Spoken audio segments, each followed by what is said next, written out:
Hi, this is Mark Henry, back again to give you more information on the paranormal and occult to possibly help your life. Now, today I want to talk about what are the gods and goddesses.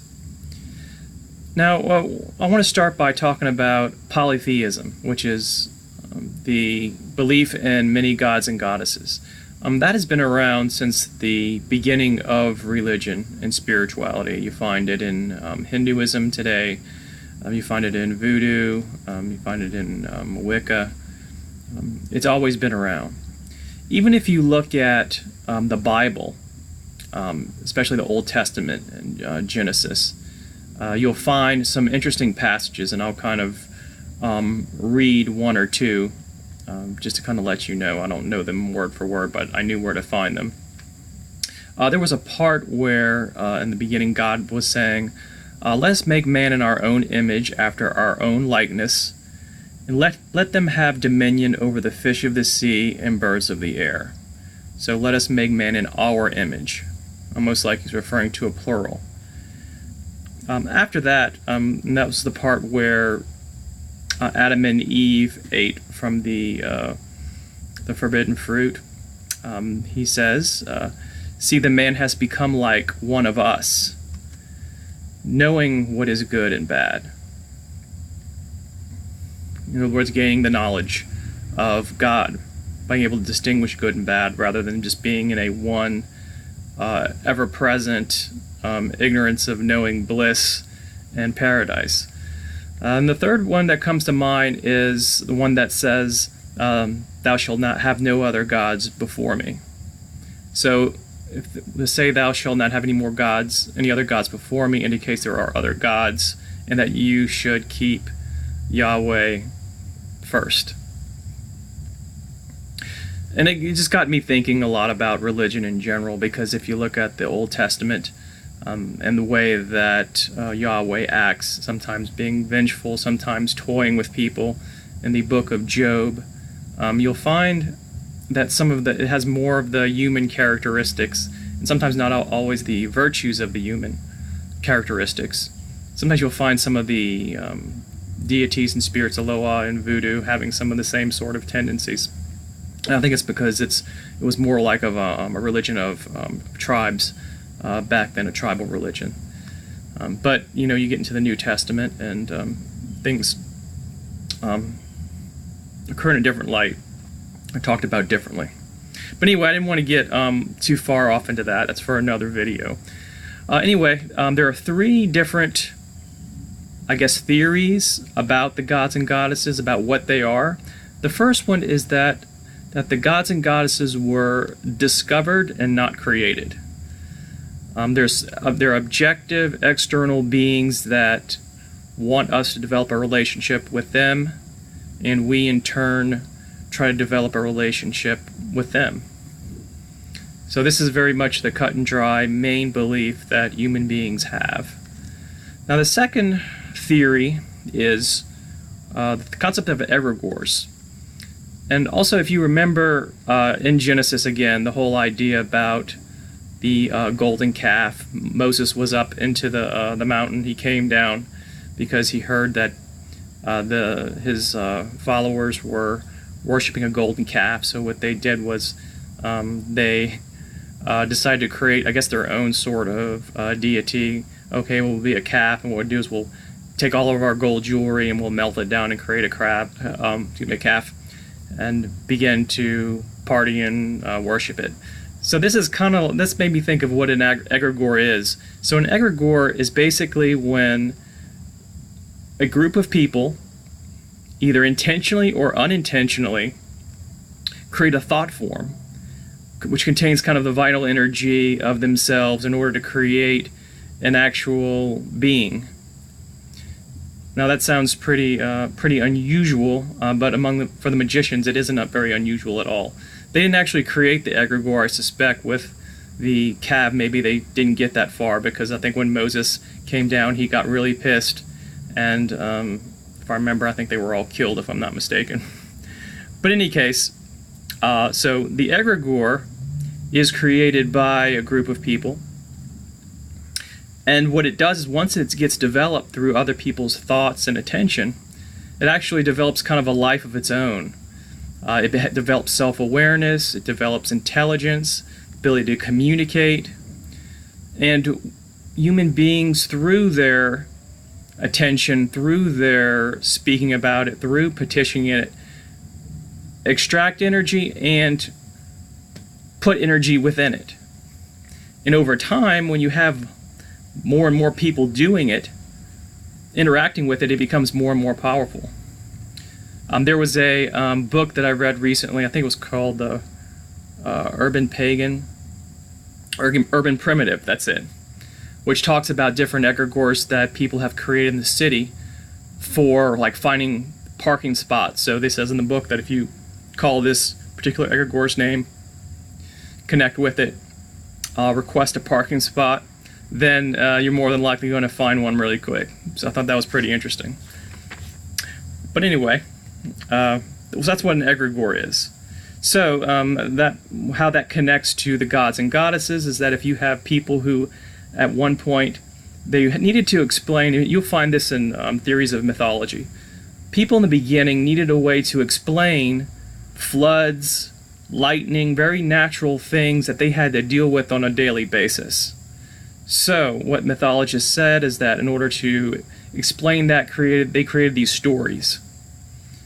Now that kind of begs the question, they created the stories and, basically named these deities, Zeus for lightning and Poseidon for the sea and different things like that.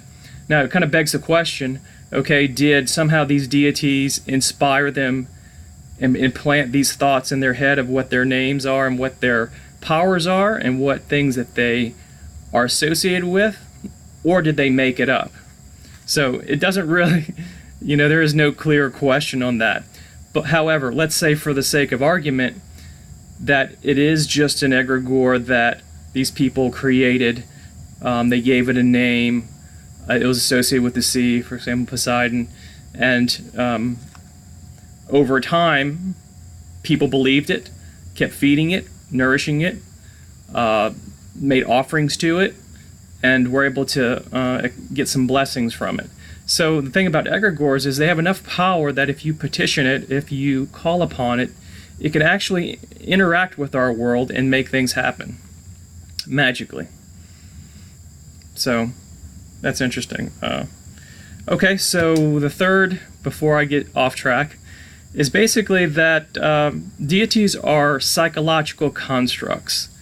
And what you will find this theory among a lot of ceremonial magicians. I believe even Aleister Crowley kind of tended in this direction. What we have is, they say that within us is we have these psychological complexes, these reservoirs of imagery and energy, and when we try to connect with a god or goddess, it activates these complexes within us. And what that does, when it's activated, it actually creates a change within us, whether good or bad, in order to create this thing that we are trying to make happen. So, for example, let's say that I believed in this particular idea of the psychological construct in Magick, so I pray to an angel of prosperity. By me praying to that angel of prosperity, trying to connect with it, it activates the corresponding thing within me, that part of me, so that part of me gets stronger, and all of a sudden I feel like the really big urge to work extra hours. Or I feel the need to go ahead and get a side hustle, or whatever it is. But what it's saying is that it's changing me for it to correspond with my wish, my desire. So that's the psychological construct theory. Now, one thing that the psychological construct theory does not explain is the elements of magic and their manifestation that have nothing to do with you.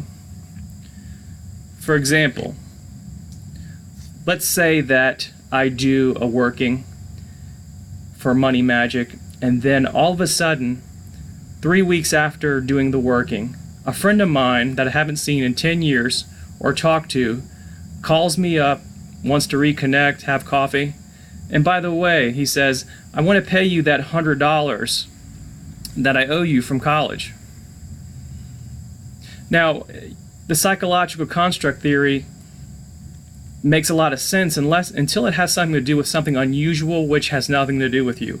You didn't initiate the phone call to this friend. You didn't make anything happen in regard to him in order to make him want to pay you that $100. It just kind of went out there and it happened, and it came to you. So that's why I think that the psychological construct theory does not tell the full story. So what do I think? I actually think that the people that believe in the objective idea of deities, that in one way, if they're not magicians, if they're just kind of believing what their faith tells them, and the whole idea of religion is to have faith, especially with the monotheistic religions of, Islam, Judaism, Christianity. If you just go by faith, and let's say you're not a magician, then the only model you have of understanding your deity is through that objective model. But let's say you're not a magician and you don't know about egregores, you don't know about what egregores feel like, you don't have that experience, then you're not going to be able to have something to compare it to. In any case, I don't really feel like it makes much difference whether the deities are an egregore, whether it is a psychological construct or objective deity. Why? Because if I am doing some type of spiritual work or magic, I want to have something happen. And if it works through the vehicle of an egregore, if it works through the vehicle of a psychological construct, or whether it is an actual objective deity, that's all just a matter of intellectual debate. If you are trying to do a working, you just want that thing to happen. So I think as a magician, it really doesn't matter, and I feel like a lot of magicians do feel that way. It's just that when somebody comes to them who may be a person of faith, maybe somebody of a particular religion, they have to have a way of explaining it. All right, that's all I have to say today. Please like and subscribe. I also have gotten some requests for videos, so I'm going to be doing that very soon. And have a nice night, and we'll talk to you later.